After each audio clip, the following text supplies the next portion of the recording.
ዳጣ በስተመጨረሻ ትክክለኛ እናቷን አወቀች። አቶ ደረጀ ለወይዘሮ ማርታ ሰላምዬ የቤት ሰራተኛችን በፍጹም ከቤት የማትወጣበት ምክንያት ብቸኛዋ የዳጣ እናት ብቻና ብቻ ናት ብሎ ተናገረ። ማርታም ደግሞ ወይኔ ኤቢ ለካ አንቺ የሰራሽው ነገር ትክክል ነበረ ብላ ቀወጠችው። ሰላምዬም ዳጣ ልጇ መሆኗን ከመጣች ጀምሮ የእናት ልብና ጥርጣሬ አድሮባት ነበር። ከዛ ልጇን እቅፍ አድርጋ በፍቅር ተሞሉ። ደረጀ ደግሞ አባዬ በጣም ከባድና ኃይለኛ ሰው ነህ፣ እናቴን አጠገቤ አስቀምጠህ እናትሽን እንፈልጋታለን፣ እውነቱ ሲደርስ እነግርሻለሁ እያልክ ስትል የነበረው ለምንድን ነው? በቃ ይሄ ነው እንዴ እኔ መጨረሻ ብላ ሰላምን እቅፍ ስታረጋት፣ ዳጣዬ እኔ ልጅ ለረጅም ጊዜ አባትሽ ጎዳና ከጣለሽ በኋላ ያሳለፍኩትን ህይወትና መከራ እኔ ነኝ የማቀው። ሆኖም ግን አሁን ተመልሰን እናትና ልጅነታችንን እናጣጥማለን ብላ አለቻት። ዳጣም በለቅሶ ተሞላችና በእናቷ እቅፍ ውስጥ ታጀበች። ወይዘሮ ማርታ እንግዲህ አቶ ደረጀን የፍች ጥያቄ እንደምትጠይቀው ትክክል ነው። ምክንያቱም ከዚህ በፊት እትዬ እኔ የጋሽ ሲሳይ ልጅ ነኝ፣ ሲሳይ ደግሞ እኔን ወልዶ ጎዳና ከጣለኝ በኋላ እሱ ከልጆቹና ከሚስቱ ህይወትን አጣፍጦ እየኖረ ነው። ጋሼ እንደዚህ ቢያደርግ ምን ይሰማሻል ብላ በግልባጩ ጠይቃት ነበር። ወይዘሮ ማርታ ደግሞ ደረጀ ይሄን ነገር በፍጹም ሊያደርገው አይችልም፣ እኔና እሱ እስካሁን ድረስ ብዙ መከራዎችን ያሳለፍነው በመግባባት በመነጋገር የፍላጎቱን ስሞላ የፍላጎቴን ሲሞላ ነው። እሱም የትም ሳይወሳለት እኔም የትም ሳልወሳለት ለትዳሬ ክብር ያለኝ ሴት ነኝ። ይሄንን ቢያደርግ ደረጀ በቀጥታ እውነቱን ስነግርሽ ትዳራችን ይበተናል፣ ልጆቻችን፣ ቤታችን ይፈርሳል ብላ ነው የተናገረችው። ዳጣ ይሄን ከሰማች በኋላ እውነታውን የደረጀ ሚስት ወይንም እትዬ እያለች የምትጠራት እንድትሰማም አልፈለገችም። ሆኖም ግን የዳጣን ሁኔታ በተደጋጋሚ ስታያት ሰላምዬ እኔ የጣልኳት ልጅ ናት፣ እችሊ ሁኔታዋ ሁሉ ውስጤ በቃ የእናትነት ልብ ዳጣ ልጅሽ ናት እያለኝ ነው፣ ስለዚህ እውነታውን ማወቅ አለብኝ ብላ ወሰነች። ለዛም ነው ዳጣን መጅልስ ሳሎን ላይ ቁጭ ብለው እኔ ምልሽ ዳጣዬ አንቺ የጎዳና እርገትሽ እንዴት ነው? እምን ላይ የት ላይ ወርቀሽ ተገኘሽ? እያለች ማጣራት ጀመረች። ዳጣም ደግሞ የህይወት ታሪኳን ቁጭ ብላ ለሰላምዬ ስትነግራት የኔው ልጅ እኮ ነሽ፣ እኔ ትክክለኛ እናትሽ ነኝ፣ እኔና አንቺ በድብቅ የዲኤንኤ ምርመራ ማድረግ አለብን፣ ግን ይሄንን ነገር ማንም እንዳይሰማ፣ ጋሽ ቢሰማ እንኳ ችግር የለውም፣ እትዬ ቢሰሙ ለትዳሯ ያላት ክብር እጅግ በጣም ከባድ ነው። ይሄ ነገር ደግሞ የተፈጠረው በስህተት ነው። ስለዚህ ዳጣዬ እኔም እናትሽ ነኝ፣ አንቺም ልጄ ነሽ፣ ውስጣችን ከተቀበለው ይበቃል። የኔ ልጅ ብዙ ሳልደክምና አንቺ ያለሽበት ቦታ ላይ ለመፈለግ ብዙ ዋጋ ከፍያለሁ፣ ግን በቃ እቤቴ በቀጥታ ትመጫለሽ ብዬ አስቤም አላቅም። እኔ ይሄን ያክል አመት ሁሉ እዚህ ቤት ስሰራ አንቺን ሳላስብበት የዋልኩበትና ያደርኩበት ቀን የለም ብላ አለቻት። ሰላም ሰላም! ውድ የተከበራችሁ የአዚቲዩብ ቤተሰቦች እጅግ በጣም ተወዳጁና በጉጉት ስንጠብቀው የነበረው የዳጣ ድራማ እንደቀጠለ ይገኛል። እጅጉን ልብ አንጠልጣይ ድራማ። አቶ ደረጀ እንግዲህ ዳጣና ሰላምዬ ተቃቅፈው ሲላቀሱ እሱም ደም እንባ እያለቀሰ ልጁን ዳጣን የኔ ልጅ ተረጋጊ፣ ሁሉም ነገር አልፏል፣ አንቺ ቤተሰቦችሽን እንደምትፈልጊው በሙሉ እኛም ሳንፈልግሽ ቀርተን አይደለም፣ ግን ምን ይደረግ ዳጣ እባክሽ ልትረጅኝ ይፈልጋለሁ። ሰላምዬንም ቢሆን አሁን እናትሽን አግኝተሻል፣ እኔ ደግሞ አባትሽ ነኝ፣ ስለዚህ እባክሽ ይሄን ነገር በሚስጥር እናያዘውና የሆነ መፍትሄ እስከሚበጅለት ድረስ እንትን እንበል እያላት ነበረ። ሰላም ከምንም በላይ ደስ ብሏታል። ልጇን በተደጋጋሚ ዳጣ ለራሱ እኔ ምልሽ ሰላምዬ አንቺ አግብተሽ ከዚህ ከቤት ወጥተሽ የራስሽን ህይወት አትኖሪም እንዴ እያለቻት ነበርና ዳጣ ደግሞ እጅጉን ሰላምዬን እየመከረቻት ነበር። እናቷ መሆኗን አላወቀችም ነበር። ግን አንዳንዴ ሰላምዬ እኮ ከእናትም በላይ ልዩ ሴት ናት፣ ፍቅር አሰጧጧ ሁሏ ነገር እያለች በጣም እየተማረከች ነበር። በመጨረሻ ግን ደስ የሚለው ነገር እጅጉን በደስታ የተሞላችበት ሰላምዬ እናቷ መሆኗ በጣም ትልቅ ነገር ነው። ምክንያቱም እዚህ ቤት እኮ ከመጣሁ ጀምሬ አንድ ቀንም ሳትቆጭ ሳታስከፊኝ፣ ሰላምዬ አንቺ በጣም ጥሩና መልካም ሰው ነሽ፣ ከአንቺ ጋር አብሬ ሲሆን የደስታ ስሜት ይሰማኛል ብላ አለቻት። አቶ ደረጀ እንግዲህ ለመጨረሻ ጊዜ ኤቢን አስጠንቅቋታል። ይህንን ስህተት ዳግም እንዳትሰራ ወረቀቱን ከፍቶ ሊያየው ሲል አይ የሆነ ወረቀት ነው ምናምን ብላ ሚስቲቱ እንትን ብለዋለች ማለት ነው። ግን በጣም ብዙ ጥርጣሬ አድሮባት ስም አደሬ ወይ የማርታ እኔ ምልህ እቺ የሰላም ነገር ብላ ስትለው ሰላም ምን ሆነች ብሎ ጠየቀ። ያው እኛ ዘንዳ ከቆየች ይሄው ስንት አመቷ ልጆቻችንን አሳደገች። ልጆቻችንን ከመውለዳችን በፊት መጣች። በጣም ጥሩ ልጅ ናት። የሰላም ህይወት ግን ያሳስበኛል። በቃ አግብታ የራሷን ህይወት እንድትኖር መግፋት አለብን፣ መምከር አለብን ብላለች። ከዛ ደረጀ ደነገጠና ምን ስታያሰብሽው ማርታ?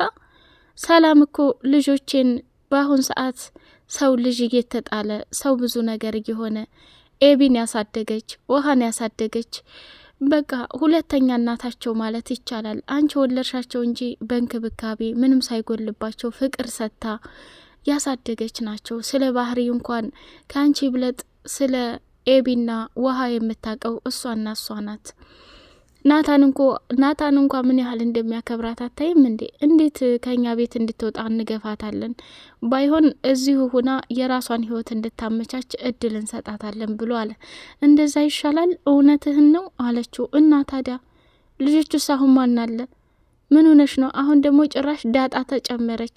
አንቺ ብቻሽን ያለ ሰራተኛ እንዴት ትችዋለሽ እንዴ? ታዲያ ሰላም ብትሄድ ሌላ ሰራተኛ የለም ያለህ ማን ነው? ሞልቷል። ሌላ ሰራተኛ አምጥተን ደግሞ ያው ሰላምን አሁን እንደ ቤተሰብ ካየናት እኔም ነገ ጧት ሴት ልጅ አለችኝ፣ ራሴም ሴት ነኝ። ስለወለድኩኝ ብቻም ሳይሆን ጊዜዋ ካለፈባት ብታገባውና ሁሉ ነገር ከተበላሸ በኋላ ብታገባው ምን ዋጋ አለው ብላለችው። አይ እንመካከርበታለን፣ እሷንም ደግሞ ፍላጎቷን እንጠይቃታለን። ግን በስሜት እንደዚህ ብለሽ ከቤት እንዳታባሪ፣ እሷ ለልጆቼ ታስፈልጋቸዋለች ብሎ አለ። ተው እንጂ። አዎ ሚስቴም እንድትደክምብኝ አልፈልግም።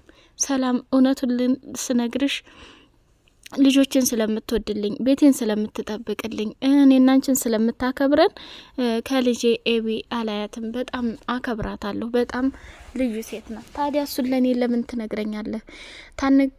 ታንወልድ በፊት ይሄውኛው ጋር አብራረጀች። ስለዚህ ሰላምን የምንወዳት ከሆነ ለህይወቷ ትልቅ አስፈላጊ ነገር ማድረግ አለብን ብላለችው። ችግር የለውም እንመካከርበታለን። አሁን እንተኛ። ምን ነው ግን ሰላም አልሰጠህም? ደስተኛ አልሆንክም? እና የዳጣስ ነገር ምን አሰብክ ብላ ስትለው፣ እንዴ ምን አስባለሁ? አባቷ ሲሳይ ችግሮችን ያስተካክልና ይወስዳታል። ቆይ እሷ እዚህ ቤት ስላለች ምን ጎደለብሽ? ምንሽ ተነካ? እያለ አላት ማለት ነው። ዳጣ እንግዲህ ከሰላምዬ ጋር ቁጭ ብላ ያሳለፈቻቸውን ህይወት ጎዳና ላይ ከዛም ተነስታ እነ ምሳሌ ጋር ሄዳ ሞገስና ብሩኬ የሚባሉ ሰዎች ተንከባክበው ቤተሰቦቿን እንዲያገኙ እንደረዷት ነገረቻት ማለት ነው። ሰላምዬ እንግዲህ ኤቢም ጋር አሁን ላይ ጥሩ ስሜት አይደለችም። እኔ ምልሽ ኤቢ፣ ቆይ ከዳጣ ጋር እንደዚህ የሚያፋጠጥሽ ምንድን ነው? ምን ጎሎብሽ ነው? እኛ ሁላችንም እንወድሻለን፣ እናከብርሻለን።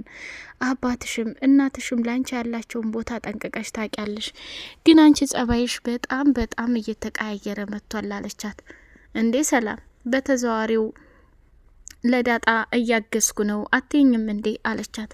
እኔ ማገዝና ለማገዝ ሳይሆን እውነቱን ነው የተናገርኩት። ኤቢ እባክሽ ይህን ጸባይሽን አስተካክሌ። እኔ ምንም ቢሆን የሁላችሁንም ጸባይ ልቅም አድርጌ አውቀዋለሁ። ዳጣ በፍጹም አንቺ ላይ የምትደርስ ሴት አይደለችም። አንቺ ግን ሆን ብለሽ ነገር ትፈጥሪያለሽ። እኔ ብለሽ ሰላም ዳጣ ከመጣች ወዲህ ነው እንዴ ከዚህ ከቤት መውጣትሽን ያቆምሽው? ከዚህ ከቤት እወጣለሁ አልፈልግም ስትይ እና ስታሟርች አልነበር እንዴ አለቻት።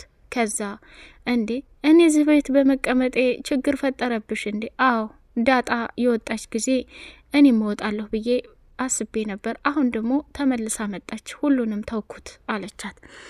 ኤቢ እርር ድብና አለችና ጠብቂ ሰላም፣ ሰሞኑን ሁኔታሽ በጣም ደስ አይልም። ልክ ልካችሁን ነው የምሰጣችሁ እያለች ማማረት ጀመረች። ቀጥ ብላ ደግሞ ወደ ናታን ክፍል ገባችና እሺ በቃ ዳጣ ከሌለች አንተ ወደ ሳሎንም ሆነ ከኛ ጋር መጫወት አትችልም እንዴ አለችው። ኤቢ እባክሽ አትረብሽኝ፣ የፈተና ሰዓት ስለሆነ ትምህርት እያጠናሁ ነው። ናታን ለአንዴና ለመጨረሻ ጊዜ ልጠይቅህ፣ ያንን ባለፈው የጠየቅኩህን ጥያቄ እምን አደረስከው? እውነታው እንድትነግረኝ እፈልጋለሁኝ።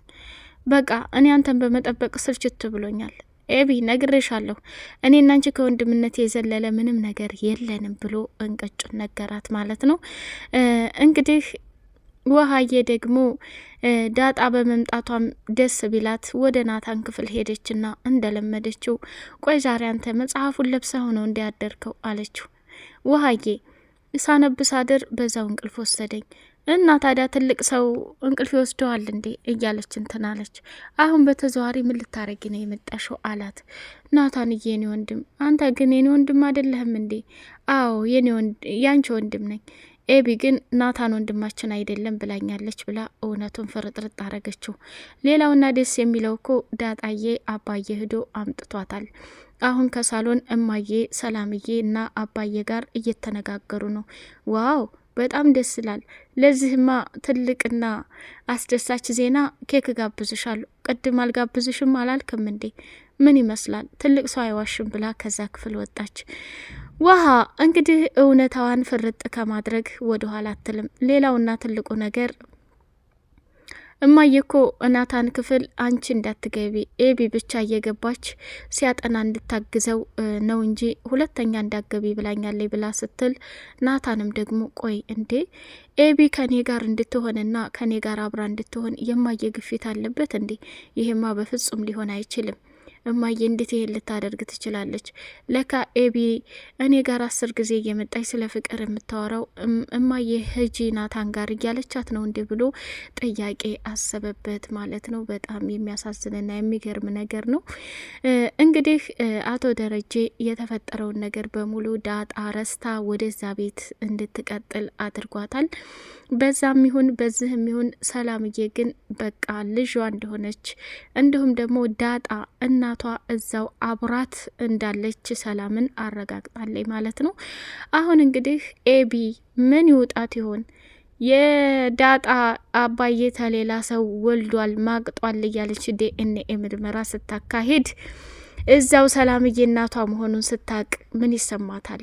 ወይዘሮ ማርታ የቤት ሰራተኛ ብላ የምትንከባከባት ሰላምዬ ከባሏ የወለደች ዳጣ መሆኑን ስታይ ምን ይሰማታል? ዲኤንኤውን ወረቀት እንግዲህ ሞገስ ስላየው በጣም ደስ ይላል። ዳጣንም ደግሞ እንድትበረታና እንድትጠነክር አባትሽ መሆንና ለመሆኑ ወረቀቱ ቢቀያየርም ኤቢ ይሄን ነገር ስላደረገ ጥንቃቄ አድርጊ ብሎ መክሯታል ማለት ነው። ኤቢ አደገኛና ከባድ ሰው እንደሆነች ተረድተዋል። ወደ ቻናል ቤተሰቦች በቀጣይ ፓርት እስክንገናኝ ሰላም አለይኩም ወራህመቱላሂ ወበረካቱ።